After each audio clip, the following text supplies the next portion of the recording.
Good morning students, जय हिंद। जैसा कि आप अभी देख रहे हैं कि बहुत सारे एग्जाम का डेट आ गया है और उसमें प्रश्न काफ़ी इनोवेटिव पूछे जा रहे हैं। जैसे जनरल स्टडीज में बहुत सारे history, polity, economy, geography, current affair, science, Bihar special से सवाल काफ़ी महत्वपूर्ण आ रहे हैं और कंसेप्चुअल के साथ साथ फैक्चुअल भी क्वेश्चन आ रहे हैं। तो इसके लिए हमें क्या करना चाहिए, हमारी रणनीति क्या होनी चाहिए, इस पर आज हम विचार करेंगे कि जनरल स्टडीज को कैसे सरल बनाया जाए। इसको ध्यान में रखकर हम आज काम करेंगे। तो इस बात को ध्यान में रखना है और इसी को ध्यान में रखते हुए हम जनरल स्टडीज में काम कर रहे हैं। फॉर एग्जाम्पल, जो हमारा बीपीएससी है, मान लिया कि बीपीएससी को हम ले रहे हैं, तो इसमें जो हमारा जनरल स्टडीज का पोर्शन है वो हिस्ट्री हमारा हो गया, पॉलिटी है, इकोनॉमी है, ज्योग्राफी है, बिहार स्पेशल है, करेंट अफेयर है और साइंस है। इसका ट्रेंड सीधे चेंज कर दिया है। अब यदि आप बीपीएससी का तैयारी एग्जाम दे रहे हैं, इसका मतलब बीपीएससी लेवल का तैयारी आपको नहीं करना है। अब आपकी तैयारी यूपीएससी लेवल का होना चाहिए, यह ध्यान में रखेंगे, क्योंकि स्टैंडर्ड ऑफ क्वेश्चंस बीपीएससी ने बढ़ा रखा है। हिस्ट्री से 30 सवाल पूछे जाते हैं, पॉलिटी से 15 सवाल पूछा जाता है, इकोनॉमी से 15 सवाल, ज्योग्राफी से 15 सवाल, बिहार स्पेशल से 20 सवाल, करेंट अफेयर से 30 सवाल और साइंस से 30 सवाल। एक आध दो क्वेश्चन आगे पीछे हो सकता है। तो लमसम फिगर यही है और इसकी तैयारी हमारी कैसे होनी चाहिए, इसको लेकर हमारी रणनीति क्या होना चाहिए, इस पर आज हम विचार करेंगे। तो इसके लिए हिस्ट्री को हम स्टडी कैसे करेंगे?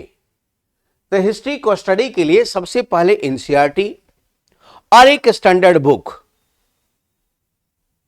दोनों को अच्छे ढंग से स्टडी करेंगे और तीसरा जो हमारा दिया गया मटेरियल जो है उसको ध्यान में रखेंगे और उसी तरह सारे सब्जेक्ट को लेंगे और हम तैयारी करेंगे, जिसमें एनसीईआरटी प्लस एक टेक्स्ट बुक और प्लस क्लास नोट्स और एक और हम बढ़ाएंगे टेस्ट एंड डिस्कशन। यदि हम 4 चीज फॉलो करते हैं तो कम समय में हम सफल हो सकते हैं। अभी जो प्रश्न पूछने का जो शैली है वो कंसेप्चुअल हो चुका है।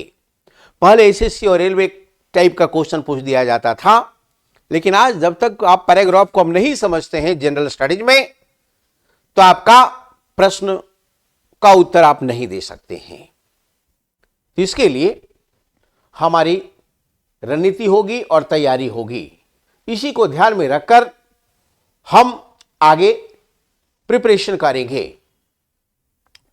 आज हम एक बात पर और गौर करना चाह रहे हैं कि जो हमारा नोट्स लेवल होगा, चैप्टर वाइज जो नोट्स होंगे, आप देखेंगे कि उस चैप्टर से ही हमारा कुछ प्रश्न तो डायरेक्ट लड़ रहा है और यदि नोट्स को सही ढंग से हम समझ लेते हैं तो हमारा कंसेप्चुअल जो क्वेश्चन है वो भी बन जा रहा है। ऐसा इसलिए हो रहा है कि chapter wise to the point कार्य किया गया है और चैप्टर से जो सवाल आ रहे हैं वो आसानी से लड़ जा रहा है। कहां से? तो क्लास नोट से। क्यों? क्योंकि क्लास नोट्स में टीचर वही दे रहे हैं जो टेक्स्ट बुक और एनसीईआरटी के पढ़ने के बाद जो सारांश तैयार किया जाता है वही सारांश आपको क्लास नोट्स में मिलेगा और ये आपके परीक्षा के दृष्टिकोण से काफी महत्वपूर्ण होगी। इसी रणनीति के साथ हम लोग स्टडी करेंगे। फॉर एग्जाम्पल, आज हम ज्योग्राफी का एक टॉपिक ले रहे हैं। वो हमारा टॉपिक है universe, Cosmos, that is the ब्रह्मांड। तो इसको हम आज स्टडी करेंगे। ज्योग्राफी में क्या पढ़ेंगे? ब्रह्मांड। ब्रह्मांड हम पढ़ेंगे। तो आज का चैप्टर जो हमारा क्या है, ब्रह्मांड है। आज का चैप्टर जो हमारा क्या होगा, ब्रह्मांड होगा। ये क्या है, यूनिवर्स है। इसको क्या बोलते हैं, कॉस्मोस बोलते हैं।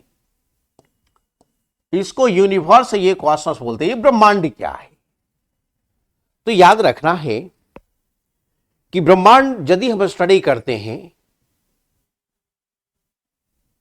तो बहुत सारे शब्द इसमें चले आते हैं और यहीं से सवाल पूछ लिया जाता है। फॉर एग्जाम्पल, ब्रह्मांड क्या है, निहारिका क्या है, तारा क्या होता है, ग्रह क्या है, उपग्रह क्या है, क्षुद्र ग्रह क्या है। इसके अलावे और सारे सवाल पूछ लिए जाते हैं जिसमें कहा जाता है कि ब्रह्मांड का उत्पत्ति कैसे हुआ। तो बिग बैंग थ्योरी चलाता है। किस गैस से हुआ, तो हाइड्रोजन हीलियम का जो बादल है उसी से निर्माण हुआ है। वर्तमान में ब्रह्मांड का जो विस्तार है बढ़ता जा रहा है। और पूछ लिया जाता है कि ब्रह्मांड क्या है, तो ब्रह्मांड क्या है, group of galaxies that is called universe. Group of galaxies, आकाश गंगा के समूह को क्या कहते हैं, ब्रह्मांड कहते हैं। आकाश गंगा के समूह को क्या कहा जाता है, ब्रह्मांड कहा जाता है।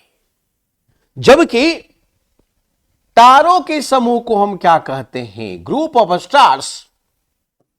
तारों के समूह जो होता है वो हमारा क्या होता है, आकाश गंगा होता है। याद रखेंगे।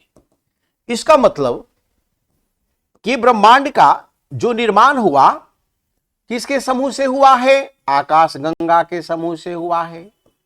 किसके समूह से हुआ है जी, आकाश गंगा के समूह से हुआ है। आकाश गंगा का निर्माण किसके समूह से हुआ है, तो तारों के समूह से हुआ है।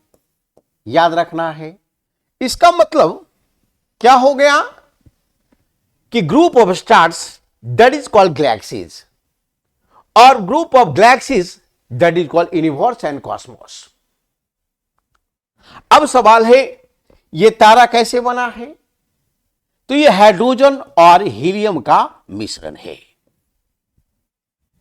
ब्रह्मांड में सर्वाधिक कौन सा गैस है, तो ये हाइड्रोजन है।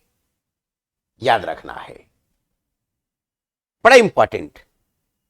तो ये ध्यान में रखेंगे कि ब्रह्मांड में यदि हम चैप्टर में पढ़ते हैं तो सबसे पहले ब्रह्मांड पढ़ेंगे, आकाश गंगा पढ़ेंगे, तारा पढ़ेंगे, उसके बाद क्या पढ़ेंगे, तो सौरमंडल पढ़ेंगे,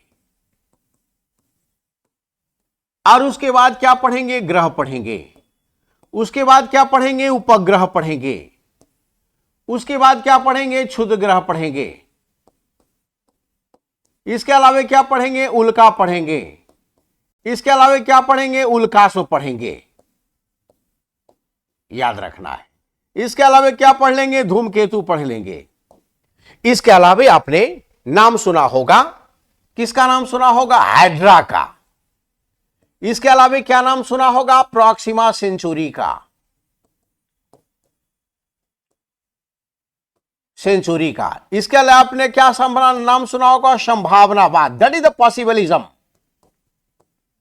इसके अलावा क्या आपने नाम सुना होगा, निश्चयवाद, डिटर्मिनिज्म। क्या, डिटर्मिनिज्म। याद रखना है, क्या नाम, डिटर्मिनिज्म, और दैट इज द पॉसिबलिज्म। याद रखेंगे। और इसी पर ऑलरेडी ज्योग्राफी टिका हुआ है। इसके अलावा हम ज्योग्राफी यदि पढ़ना चाह रहे हैं तो हम वैज्ञानिक का नाम को भी ध्यान में रखेंगे। जैसे who is the father of geography, that is the Eratosthenes. Eratosthenes. लेकिन आपसे पूछ देगा who is the father of modern geography, तो हेकेटियस। कौन, हेकेटियस। और पूछ देगा आपसे कि बताओ ज्योग्राफी में पर्यावरण अध्ययन के लिए कौन सा वैज्ञानिक हमारे जीवन को समर्पित किया, तो दैट इज द हिपोक्रेटस। कौन? हिपोक्रेटस, याद रखना है, जिसे हिपोक्रेट्स भी हम लोग बोलते हैं।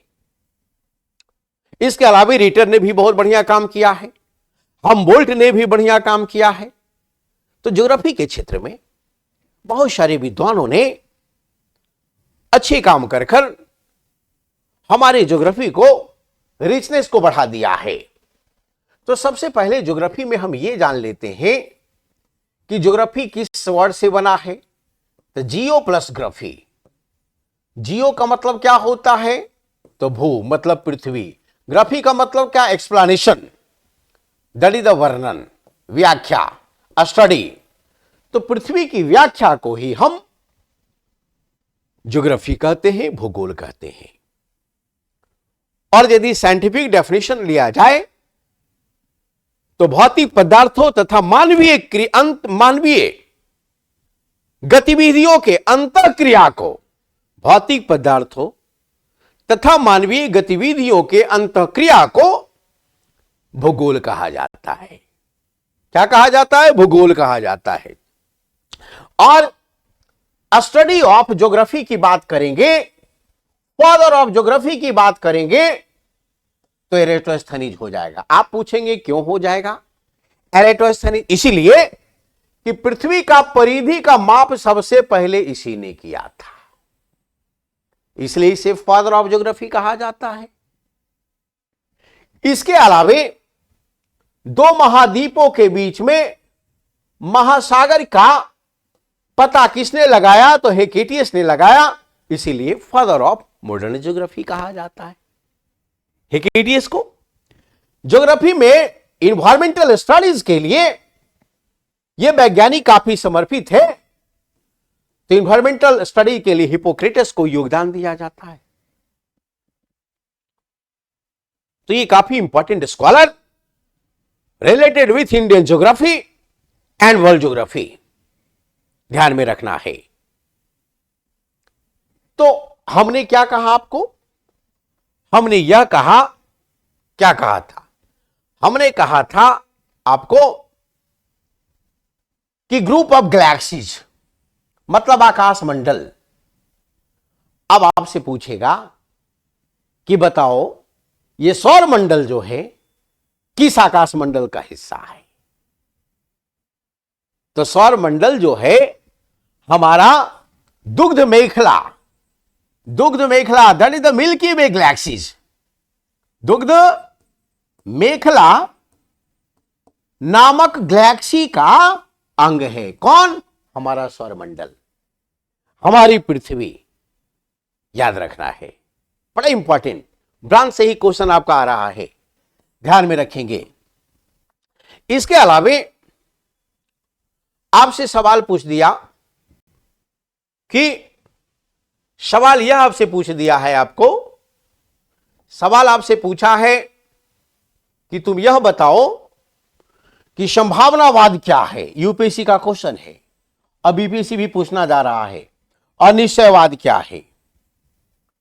तो संभावनावाद एक ऐसी अवधारणा है जिसके अंतर्गत यह निर्णय लिया जाता है कि प्रकृति का दोहन अपने सामर्थ्य के अनुसार हम कर सकते हैं, जबकि निश्चयवाद के अंतर्गत क्या स्टडी किया जाता है कि प्रकृति का दोहन एक सीमा तक किया जा सकता है, उसके बाद मानव सामर्थ्य नहीं है। तो यहां पर सामर्थ्य को सीमित कर दिया जाता है निश्चयवाद में, लेकिन संभववाद में नॉलेज के आगे कुछ नहीं है, ज्ञान के आगे कुछ नहीं है। हम हर चीज की यदि सर्च कर सकते हैं, जैसे आज देखिएगा चैट जीपीटी, उसका आईक्यू कितना है? 155 है। आइंस्टाइन का आईक्यू कितना था? 160 था। तो सोचिए आइंस्टाइन के लेवल का चैट जीपीटी क्रिएट हो गया है, और आजकल तो आर्टिफिशियल इंटेलिजेंस आ गया है। तो इन सारी चीजों को ध्यान में रखकर हम स्टडी करेंगे।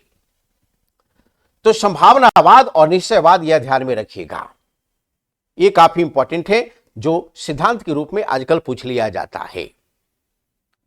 प्रॉक्सिमा सेंचुरी क्या है? तो यह भी एक स्टार है, पृथ्वी के निकटतम, याद रखना है। हाइड्रा क्या है? तो ये कैसा स्टार है, यह आपको मैसेज करके बताना है, याद रखना है। बीटीसी पटना पर मैसेज कीजिए और बताइए कि हाजरा क्या है। इसके अलावे हम यदि आगे बढ़ते हैं तो यह भी प्रश्न पूछ लिया जाता है। क्या प्रश्न यह पूछा जाता है, यह बताओ, ये तो ब्रह्मांड हो गया, ये क्या हो गया, ब्रह्मांड हो गया, और इस ब्रह्मांड में कई एक आकाश गंगा है, और आकाश गंगा के समूह को क्या कहा जा रहा है, ब्रह्मांड कहा जा रहा है। उसी आकाश गंगा में एक हमारा आकाश गंगा है, यही दुग्ध मेखला है, और इसी में हमारा क्या है, सौर मंडल है। याद रखिएगा, ये क्या है, सौर मंडल। सौर मंडल में क्या है, ये सूरज है, और ये क्या हो गया, बुध, ये क्या हो गया, शुक्र, ये क्या हो गया, पृथ्वी, ये क्या हो गया, मंगल, ये क्या हो गया, बृहस्पति, ये क्या हो गया, शनि, ये क्या हो गया, अरुण, ये क्या हो गया, वरुण। तो ये 8 जो ग्रह है जो सूर्य का चक्कर लगा रहा है, अर्थात कोपरनिकस ने क्या कहा, कोपरनिकस ने कहा कि विश्व के केंद्र में ऑलरेडी पृथ्वी नहीं सूर्य है, याद रखना है, और इसी को माना गया है। तो याद रखेंगे, ऑलरेडी ये जो हमारा सूर्य है इसी का चक्कर लगा रहा है। तो सूर्य क्या है, ये तारा है, और इस तरह का कई एक तारा इस ब्रह्मांड में है, अरबों अरब अरबों खरब तारा है, यही तारों का समूह है, याद रखना है। और तारों का समूह अर्थात 8 आकाश गंगा की संख्या कितना, 88 89, याद रखेंगे। और इसमें करोड़ करोड़ अरबों अरब तारा है, उसी में से एक तारा जो है हमारी सूर्य है, और इसके चक्कर कौन लगा रहा है, ग्रह, उपग्रह, क्षुद्र ग्रह। तो इन सारी चीजों को हम स्टडी करेंगे। सौरमंडल में किसकी क्या उम्र है, क्या गतिविधि है, कौन सा सर्वाधिक गैस है, बुध सूर्य के निकट होने के बावजूद सर्वाधिक गर्म क्यों नहीं है, प्लूटो को क्यों निकाल दिया, बौना ग्रह उसे क्यों कहा जाता है, लाल ग्रह किसे कहा जाता है, इन सारी चीजों को स्टडी करेंगे। और सच तो यह है कि इन सारी आकाशीय पिंड, खगोलीय पिंड का अध्ययन के लिए हमारा वैज्ञानिक, अभी आप देखिएगा कि भारत ने, इसरो ने नासा के सहयोग करके सूर्य का अध्ययन के लिए आदित्य L1 को भेज दिया। आदित्य L1 को कैसे भेजा, देखो ये सूरज है, और ये क्या है, पृथ्वी है, और इसकी दूरी कितना, 15 करोड़ किलोमीटर। कितना करोड़ मीटर, 15 करोड़ किलोमीटर, याद रखना है। जबकि आदित्य L1 जो है, L1 पॉइंट पर जाकर ये स्टडी करके अध्ययन करेगा यहां पर, और ये दोनों के बीच में दूरी कितना, 15 लाख किलोमीटर। सोच लीजिए, 15 लाख किलो, जबकि 15 करोड़ किलो, 15 लाख किलोमीटर दूर पर हम आदित्य L1 को भी भेजे हैं, और ये कब पहुंचेगा, 10 जनवरी 2024 को पहुंचेगा, अभी रास्ते में है, याद रखना है। और जाकर यहां पर सूर्य की गतिविधियों को स्टडी करेगा। सूर्य को हम लोग ऐसे देखते हैं, कैसे देखते हैं, ऐसे देखिए, सूर्य को हम कैसे देख रहे हैं, ऐसे देख रहे हैं, ऐसे गोल नहीं, सूर्य ऐसा नहीं है। सूर्य का देखिए आकार बदल लीजिए, देखिए ये सूर्य ऐसे है। आप कहिएगा ऐसे कैसे, आप कह रहे हैं कि सूर्य ऐसे है, इसलिए कि आपसे पहले एक मिशन अमेरिका भेज चुका है, और सूर्य का जो पिक्चर भेजा है वो वैसा भेजा है, याद रखना है। तो अभी क्या खोज होगा आगे, ये आप कह नहीं सकते हैं। और आप जितना जानकारी आपके पास है भी किसी विषय को लेकर मात्र 1 से 2% है। अभी तो ये ब्रेन का 2% पार्ट खुला ही है, 98% तो बाकी है अभी। इसको लेकर आगे हम काम करेंगे। तो ये तो आदित्य L1 सूर्य अध्ययन के लिए बात हुआ है, जिसको हम लोग सूर्ययान बोल रहे हैं। हमने चंद्रयान 3 भी भेजा है, याद रखना है, चांद का अध्ययन के लिए। जैसे क्या है, ये पृथ्वी है, तो पृथ्वी से चांद की दूरी कितना, 3,64,000 किलोमीटर। तो चांद का दक्षिणी ध्रुव पर हमने क्या भेजा, चंद्रयान 3 भेजा, कितना दिन के लिए? 14 दिन के लिए। और यहां जाकर जो स्टडी किया है, उसके बाद लोग भूल गया कि हमारा चेहरा चांद जैसा होना चाहिए। अब हर कोई कह रहा हमारा चांद जैसा चेहरा नहीं होना चाहिए, क्योंकि चंद्रयान 3 ने जो पिक्चर भेजा है, उसके बाद चांद की सुंदरता कुछ और ही है। सिर्फ गड्ढा ही गड्ढा नजर आ रहा है, और चेहरा में कोई गड्ढा न खोजेगा नहीं, यह ध्यान में रखना है। तो यह ध्यान में रखेंगे आप कि आपकी कल्पना कुछ और है, लेकिन वैज्ञानिक का अनुसंधान कुछ और है। तो हमारा वैज्ञानिकों ने खगोलीय पिंड को अध्ययन के लिए चंद्रयान भेजा है, आदित्य L1 भेजा, और यहां रिसर्च कर कर यह पता लगा जा रहा है कि क्या सूर्य की निकटतम स्थिति में हम पहुंच सकते हैं कि नहीं, और तारों में हम पहुंच हमारी होगी कि नहीं। इसीलिए क्योंकि क्षुद्र ग्रह हमारी पृथ्वी की ओर आ रही है, टकराकर हमको बर्बाद कर देगी, तो उससे बचने के लिए हमारे पास रास्ता होगा कि नहीं, इसको लेकर वैज्ञानिक हमारा लगातार अनुसंधान कर रहा है। तो आदित्य L1, चंद्रयान 3, और उसके बाद समुद्रयान भी भेजा जा रहा है। याद रखिएगा, ध्यान में रखेंगे, बड़ा इंपॉर्टेंट। तो समुद्रयान भी नीचे समुद्र के अंदर भेजकर समुद्री गतिविधियों का वो अध्ययन करेगा, ताकि हम ब्रह्मांडीय रहस्य को पता चला सके। यह ध्यान में रखेंगे। तीन सारी चीजों को इसी तरह हम स्टडी करेंगे। एक झांकी है, विशेष अभी बाकी है, और सारे सब्जेक्ट को हम लेकर आएंगे, चाहे हिस्ट्री हो, पॉलिटी हो, इकोनॉमी हो, ज्योग्राफी हो, साइंस हो, करंट अफेयर हो। हमारे पास बहुत सारे फैकल्टी टीम है, और उससे हम आपको समय समय पर रूबरू करवाऊंगा। चैप्टर वाइज हम, सब्जेक्ट वाइज हम जुड़ेंगे। टेस्ट सीरीज भी हमारा एक आ रहा है, उससे आपको हम लोग जोड़ने का प्रयास करेंगे, और दिन भर हम आपको सेवा देने का प्रयास करेंगे। इसी के साथ आज की सभा समाप्त होती है, लेकिन इसके पहले आपको तैयार होना होगा। आप लोग BTC पटना से जुड़िए, शेयर कीजिए, सब्सक्राइब कीजिए, लाइक कीजिए, और इसको गंभीर विद्यार्थी तक पहुंचाइए। याद रखना है, क्योंकि यह चैनल गंभीर है। यदि आप पद, प्रतिष्ठा, पैसा, पब्लिसिटी, प्रमोशन को ध्यान में रखकर यदि आप स्टडी करते हैं, इसका मतलब क्या है?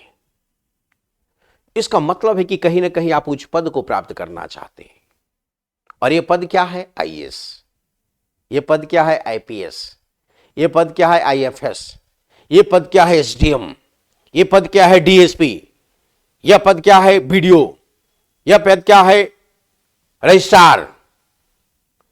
तो ये सारे जो एडमिनिस्ट्रेटिव पोस्ट हैं, इसको प्राप्त करना है, तब में गंभीर स्टडी करना होगा, ना कि हमको छिछला स्टडी करनी होगी। तो छिछलापन से बचना है, गहरापन की ओर आगे बढ़नी है, और गहराई के साथ हम अध्ययन करेंगे तो हमें लगता है कि हम होंगे कामयाब। एक दिन एक दिन एक दिन।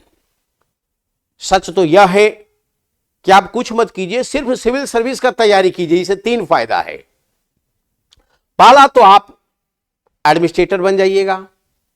यदि एडमिनिस्ट्रेटर आप बढ़िया नहीं बने तो प्रोफेसर बन जाइएगा, और यदि आप प्रोफेसर नहीं बने तो अच्छा मानव बन जाइएगा, और वो मानव समाज का वास्तविक संपत्ति होगा, जो जहां भी रहेगा समाज को और दशा और दिशा देगा, जिससे हमारा समाज शिक्षित और संस्कारवान होगा। समाज से हमारा गांव जो है मजबूत होगा, गांव से हमारा प्रखंड मजबूत होगा, प्रखंड से हमारा अनुमंडल मजबूत होगा, अनुमंडल से हमारा जिला मजबूत होगा, जिला से मजबूती से हमारा राज्य मजबूत होगा, और राज्य मजबूत से हमारा राष्ट्र मजबूत होगा, और राष्ट्र की मजबूती हमारी पहचान है। वर्तमान में राष्ट्र जिस तरह से आगे बढ़ता जा रहा है और हम लोग जो काम कर रहे हैं, यह एक प्रकार से राष्ट्र की मजबूती में एक बढ़ता हुआ कदम है। तो एक अच्छे नागरिक, एक अच्छे राष्ट्र की पहचान बनने के लिए हमें गंभीर तैयारी करनी होगी। छिछलापन से बचना है, गहरापन की ओर उतरना है। That's all. जय हिंद।